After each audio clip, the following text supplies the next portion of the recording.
por estar. Esperamos que el culto sea de mucha bendición, que sea de edificación para su vida. Muy bien, ok. Un pequeño anuncio. Normalmente dejamos los anuncios para hasta el final, después de la predicación, pero voy a adelantarme con uno de los anuncios. La iglesia está haciendo algo este año. Personas se anotaron para bolsas de galletas. Y estas bolsas tienen 10 galletas de Navidad. Y ya se anotaron la semana pasada, se anotaron 75 más o menos bolsas. O sea, 750 galletas. La pobrecita hermana Soledad, ella en la noche gira y sueña de galletas de Navidad. Porque esta semana ustedes pidieron 204 bolsas más. O sea, estamos hablando de más de 2.000 galletas más. Ya casi hemos llegado a 3.000 galletas. Y la idea es llevar la bolsa. Entonces al final del culto voy a repasar quienes pidieron galletas, para que tú puedas pasar allá a la parte de atrás, este mesón que hay. Y creo que, hermano Ignacio, cuando nos despedimos sería bueno sacar la última fila para despejar un poquito la parte de atrás, para que haya más pasillo. Y atrás van a poder buscar las galletas, ¿sí? Voy a recordarles cuántas bolsas pidieron. Y no te olvides de llevar el tratado de Navidad que va a acompañar a la bolsa. Además, vamos a atrevernos a abrir de nuevo más cupos para más galletas. Porque la hermana Soledad dice que puede estar haciendo galletas entre hoy y martes. Entonces, si quieres llevar más bolsas, vas a poder anotarte al final del culto y ir a buscar tus galletas en la casa de Soledad el martes en la mañana para poder estar entregando estas galletas. Bueno, ok, vamos a la palabra de Dios. Ya nomás vamos a hablar de galletas, ¿sí? Vamos a ir al libro de Lucas en el Nuevo Testamento. Si no tienes una Biblia, no hay problema, puedes escuchar, porque vamos a estar compartiendo textualmente desde la palabra de Dios y puedes escucharlo. Lucas capítulo 2 y vamos a ir al versículo 11. Lucas capítulo 2, versículo 11. Y nuestro texto hoy es corto, ¿sí? No malentiendan, yo no dije que el mensaje es corto, dije que el texto es corto. Tú sabes lo que es un pastor que dice que su predicación, un pastor bautista que dice que su predicación va a ser corta. ¿Sabes lo que es? Un mentiroso. Bueno, no, es una broma. Vamos a ir entonces a Lucas 2, versículo 11, para leer un solo versículo y dar comienzo a este sermón. Dice, Lucas 2, 11, que os ha nacido hoy en la ciudad de David un Salvador, que es Cristo el Señor. Nosotros vamos a analizar un poco este versículo esta mañana y dividirlo en 4 partes o 4 puntos, enseñanzas. Empezando con la ciudad de David, después la realidad del nacimiento de Jesús, el resultado de su nacimiento, su venida, y para terminar, para quién nació Cristo. Les invito a orar una vez más conmigo. Padre Celestial, gracias por tu palabra perfecta. Es porque tú eres perfecto y nos has dado este libro sagrado. Y te pido, Señor, que puedas obrar en nuestros corazones, en el corazón de cada uno presente. Te ruego por la edificación de tu pueblo, por la glorificación de Jesús, y también por la salvación de aquellos que quizás todavía no tienen certeza en cuanto al destino eterno de su alma. Gracias, Padre, por tu palabra. Pedimos que tú nos enseñes, que el Espíritu Santo nos guíe a toda verdad. Y nosotros tendremos mucho cuidado para darte la gloria por todo lo que has hecho. En el nombre de Jesús oramos. Amén. Amén. Dice que os ha nacido hoy en la ciudad de David un Salvador, que es Cristo el Señor. Yo quiero empezar primero con esta frase, en la ciudad de David. ¿Tú sabes cuál es la ciudad de David? Yo creo que sí. Lo acabamos de cantar como 30 veces en los diferentes villancicos, ¿sí? La ciudad de David, donde nació Jesús, es la ciudad de Belén. Lo cual es interesante porque tiene que ver ese nombre con pan. Y la canasta de pan, y ahí nació en un pesebre el pan de vida, Cristo, que nos iba a saciar todo hambre que nosotros tenemos. Él nació en la ciudad de Belén, y en especial, en particular, este pueblo, Belén, era como un villorrio, o sea, era como, es decir, una aldea pequeña, ¿cierto?, con poca población, con muy poca gente. Quizás podrías imaginar en tu mente algo como la vía Los Torreones, ¿sí? En camino a Puerto Aysén. Es un pueblito con poca población. Así era el caso de Belén. Aunque hoy en día es una ciudad grande, poblada por aproximadamente 30.000 personas. Pero es solo en la actualidad, porque hace 100 años atrás seguía siendo un pueblo chico. Pero hoy en día ha crecido mucho. En su gran mayoría su población son árabes musulmanes. Y cuando no hay guerras en la zona, su principal comercio es el turismo. Mucha gente llega hasta Belén por razones obvias, ¿cierto? Y allá en Belén fue a visitar un pastor en los años 1800. En 1865, un pastor de Boston llamado Phillips Brooks. Él fue a visitar a Israel y en específico al pueblo de Belén. Y cuando él volvió a su país, compuso un villancico que nosotros cantamos hasta la fecha de hoy. Oh Aldehuela de Belén. De hecho, lo estuvimos cantando hace momentos atrás. ¿Quiénes ya conocían Oh Aldehuela de Belén? ¿Algunos? ¿Pocos? Ani, no te enojes conmigo, ¿podemos cantarlo? Una estrofa, ¿sí? Vamos a cantar. Eso es sin ensayo, estamos en vivo, ¿sí? No, pero conmigo, los dos, ¿sí? Peor. ¿Ya?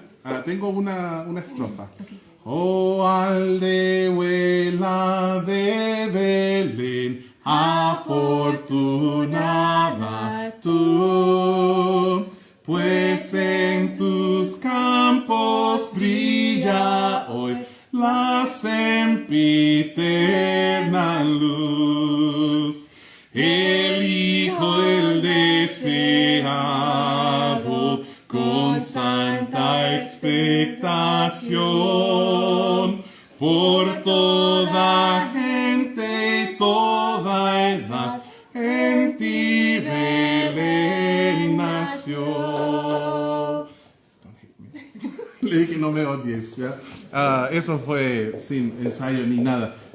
O Aldehuela de Belén se llama la ciudad de David, de rey David, uno de los principales personajes del Antiguo Testamento. Hay varios, está Abraham, está Moisés, Elías, y sin duda David, uno de los personajes más importantes. Él está en la línea de Abraham, de Jacob, Israel.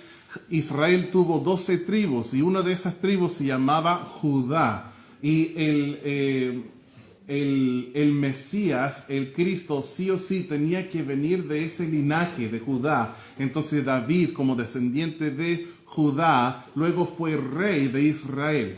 Y fue prometido que el Mesías vendría del linaje de David. Entonces, Belén se llama la ciudad de David porque de ahí era David. Ahí David se crió con sus 7 hermanos y su padre Isaí. De hecho, David cuidaba sus ovejas probablemente en los mismísimos campos donde los pastores en Belén en la historia navideña lo hacían. En la noche cuando el ángel se les apareció. De hecho, miren acá en Lucas 2, donde ya estábamos, en el versículo 8. Dice, había pastores en la misma región que velaban y guardaban las vigilias de la noche sobre su rebaño. Y aquí se les presentó un ángel del Señor, y la gloria del Señor los rodeó de resplandor, y tuvieron gran temor. Pero el ángel les dijo: no temáis, porque he aquí os doy nuevas de gran gozo. Eso me hace pensar un poco del villancico que estuvimos cantando el miércoles, que dice, qué gozo da, qué gozo da, gozo da, gozo da. No lo conocía muy bien, lo estuve aprendiendo con ustedes. Pero en la Navidad hay mucho gozo. Cuando los magos encontraron a Jesús, dice que se regocijaron mucho cuando la estrella estuvo sobre él. Bueno, dice aquí, nuevas de gran gozo, el ángel dijo, que será para todo el pueblo. Y en todo este contexto dice que os ha nacido hoy en la ciudad de David. O sea, en tu ciudad. Estaba hablando con estos pastores que estaban cuidando ovejas, donde probablemente David también lo hizo en su tiempo. Un Salvador que es Cristo el Señor. 700 años antes del nacimiento de Jesús. Antes de los sucesos aquí en Lucas 2, Dios dio la profecía del nacimiento del Salvador en Belén, por medio del profeta Miqueas. Quizás tú conoces el versículo en Miqueas 5:2 que dice, pero tú, Belén Efrata, ¿por qué dice Efrata? Es porque había diferentes Belenes, y para poder distinguir específicamente qué Belén era, qué villorrio insignificante iba a ser, dice Belén Efrata, pequeña para estar entre las familias de Judá, de ti me saldrá el que será Señor en Israel, y sus salidas son desde el principio, desde los días de la eternidad. ¿Por qué? Porque Jesús es eterno, es el mismo ayer y hoy y por los siglos. Eso nos habla de su eternalidad como nuestro Dios. Bueno, él dice en Miqueas 5:2, pequeña para estar entre las familias de Judá. Pequeña porque era una aldea insignificante. Aunque era un pueblito pequeño, los judíos sabían que iba a ser el lugar donde el Mesías había de nacer. Tanto que pudieron responder cuando los magos llegaron a Herodes, lo leemos al inicio del culto en Jerusalén, para preguntarle, y dijeron, ¿dónde está el rey de los judíos que ha nacido? Porque su estrella hemos visto en el oriente y venimos a adorarle. Ellos pudieron responder dónde. Herodes, ¿qué hace? Él llama a su think tank, habla a los principales sacerdotes y los trae a todos y dice, ¿dónde ha de nacer el Mesías? Y ellos fácilmente le pudieron citar desde las escrituras que tenía que ser Belén de Efrata, la ciudad de David, donde él había nacido. Entonces nos dice que os ha nacido hoy en la ciudad de David un Salvador que es Cristo el Señor. Sabemos el lugar en Belén. Y también nosotros podemos saber con certeza, número 2, la realidad de su nacimiento. Está la frase en el versículo, ha nacido hoy. Uno de los hechos más seguros de toda la historia secular es el nacimiento y la vida y la resurrección del Señor Jesús. Es lo que cambió toda la historia, es la razón por qué nosotros estamos entrando pronto en el año 2025. ¿Quién se asustó cuando dije eso? 2025, cómo vuela el tiempo, como se dice, los días son largos, pero los años son cortos, ¿cierto? Por eso hay que redimir el tiempo y aprovechar el tiempo con nuestros seres amados y buscar a nuestro Creador en los días de nuestra juventud. Bueno, dice, ha nacido hoy.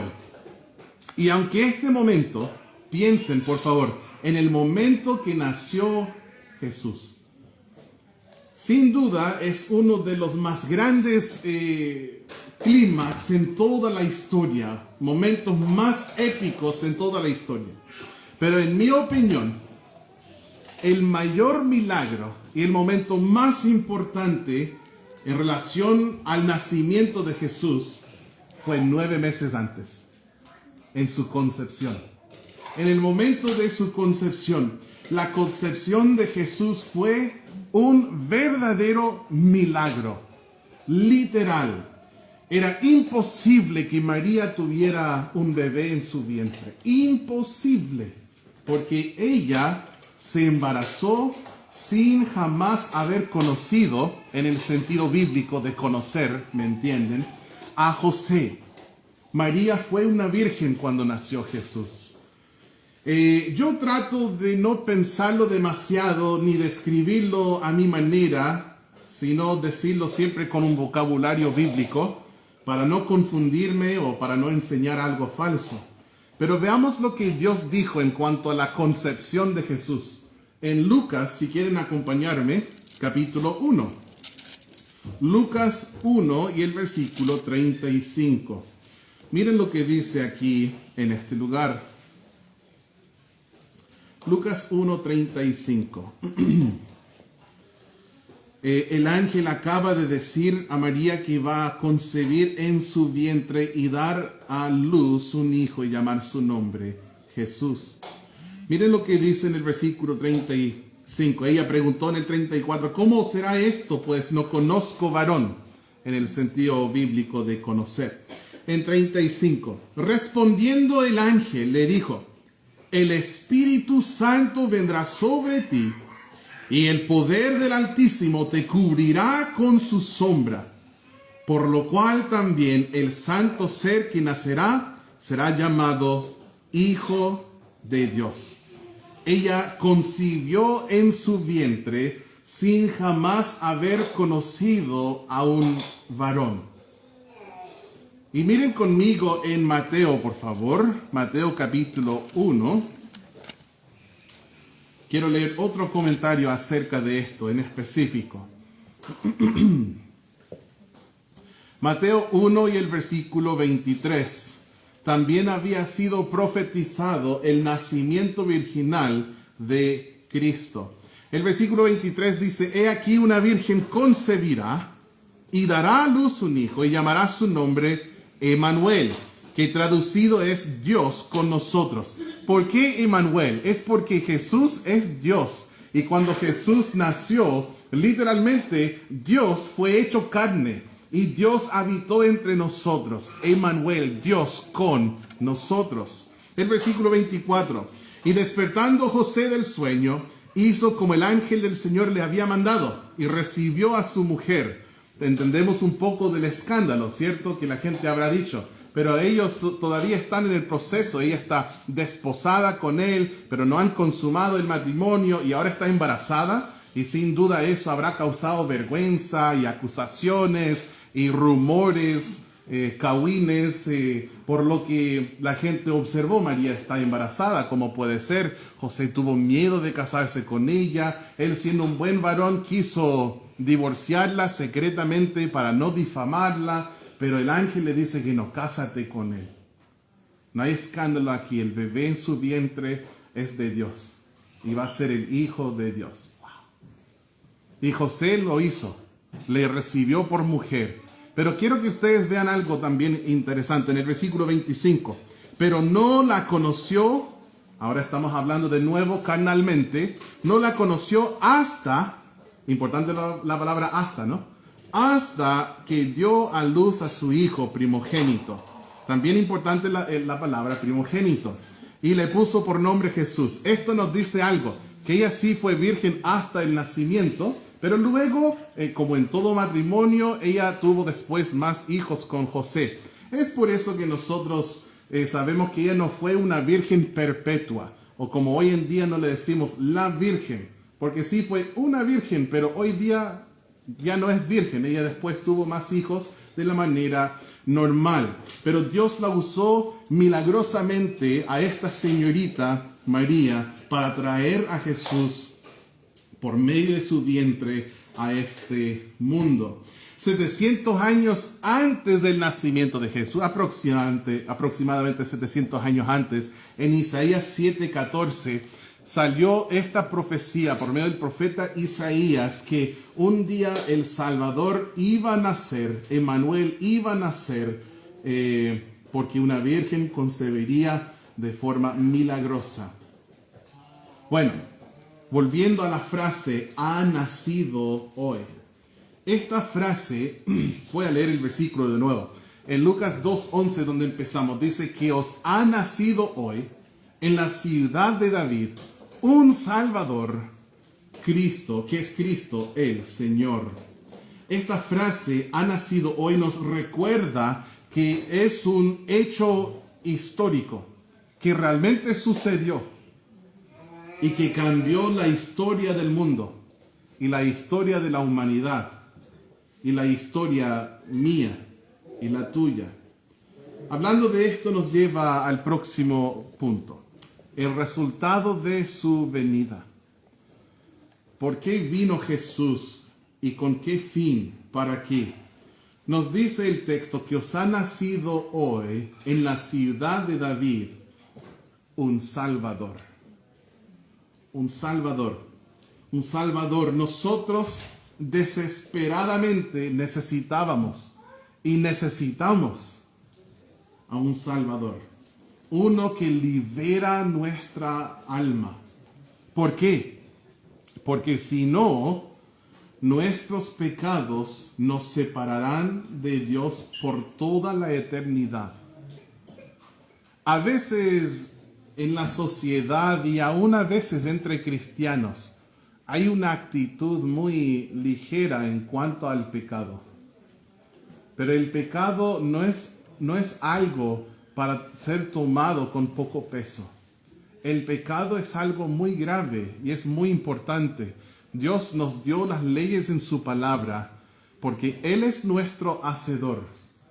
Y como nuestro creador, Él fija, Él pone las reglas. ¿Cuántos han escuchado quizás en su juventud? ¿O cuántos lo han dicho quizás ahora como padres? Mientras estás bajo mi techo, ¿cierto? Seguirás mis reglas. Nosotros estamos bajo su techo, ¿me entienden? Y Él ha dicho cosas como no cometerás adulterio. Él ha dicho cosas como no darás falso testimonio. Él ha dicho cosas como no hurtarás o no robarás. Él es quien nos ha enseñado en contra del odio y del enojo y de la envidia, etcétera, etcétera. Y cuando nosotros miramos en la ley de Dios, que es como un espejo, ¿saben la imagen que nos muestra? Aquí tengo un espejo. Y la imagen que yo veo en el espejo es la imagen de un pecador.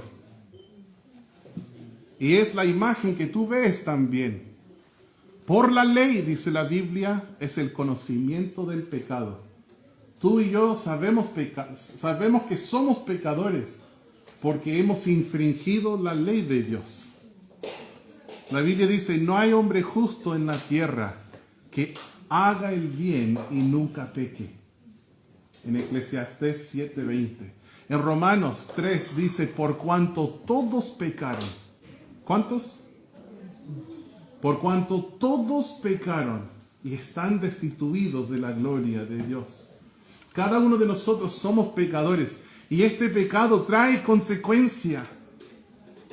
Y la consecuencia declarada en la palabra es la muerte, el infierno y el lago de fuego.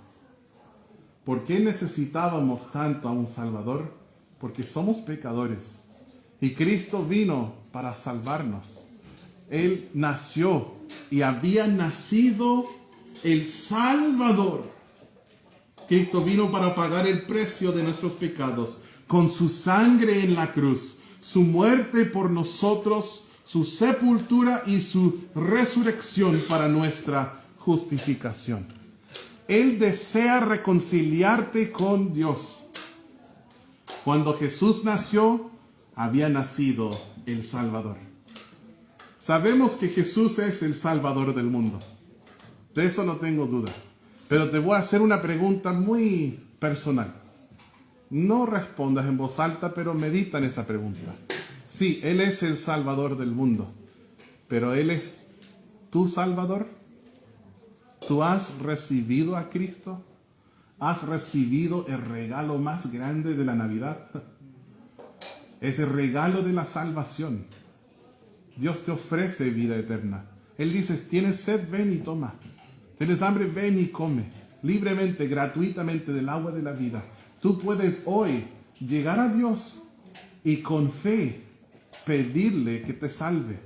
Creer en el Señor Jesucristo para que te dé vida eterna. Nació el Salvador. Qué hermoso. Mateo 1:21 dice, y dará a luz un hijo y llamará su nombre Jesús. Jesús. Porque Él salvará a su pueblo de sus pecados. Qué lindo, ¿no? Aún en su mismo nombre, Jesús habla de cómo Él te quiere salvar. Eso es lo que significa su nombre. Jehová es salvación, o el Señor es mi Salvador. Entonces hemos visto varios puntos. La ciudad de David, hemos visto acerca de la realidad de su nacimiento, el resultado de su venida. Ahora quiero analizar para ir ya concluyendo. Estamos cerca del final. Esa frase, os ha nacido. Si lo pensamos y consideramos gramaticalmente, es una frase un poquito rara. Por lo menos lo fue para mí. Os ha nacido hoy en la ciudad de David un Salvador, que es Cristo el Señor. Esta frase está formada de una manera muy interesante. La conjugación del verbo está en un tiempo compuesto del verbo haber, más el participio de la palabra nacer. Y si eres un nerd del lenguaje como lo soy yo, sabrás que este tiempo gramatical se llama el pretérito perfecto compuesto. Ok, gracias, profe. ¿De qué tiene que ver eso conmigo? La palabra os, ¿cierto? No la ocupamos, pero todos que estudiamos castellano en el colegio aprendimos el español de España y sabemos que os es el pronombre personal en segunda persona de vosotros. Y en esta frase es la persona que está recibiendo la acción del verbo nacer. O sea, os refiere a nosotros, ustedes, ¿cierto? Y voy a un punto aquí, así que no se me duerman. ¿Ya? Pensé, profe, quiero vacaciones de invierno. ¿Qué pasa? La formación gramatical de la frase os ha nacido nos hace entender que Cristo nació para nosotros. Esto es lo que significa. Para hacerlo muy personal, te ha nacido un Salvador.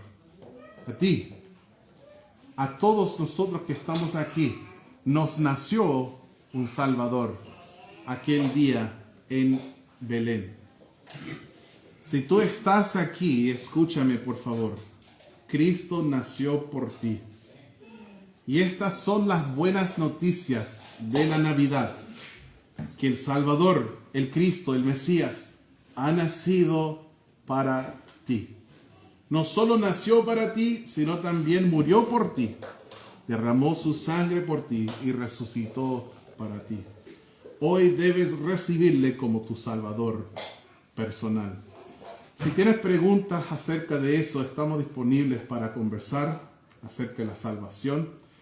El texto nuestro dice en Lucas 2:11 que os ha nacido hoy en la ciudad de David un Salvador, que es Cristo el Señor. En este momento la pianista va a pasar adelante y nosotros vamos a tener unos momentos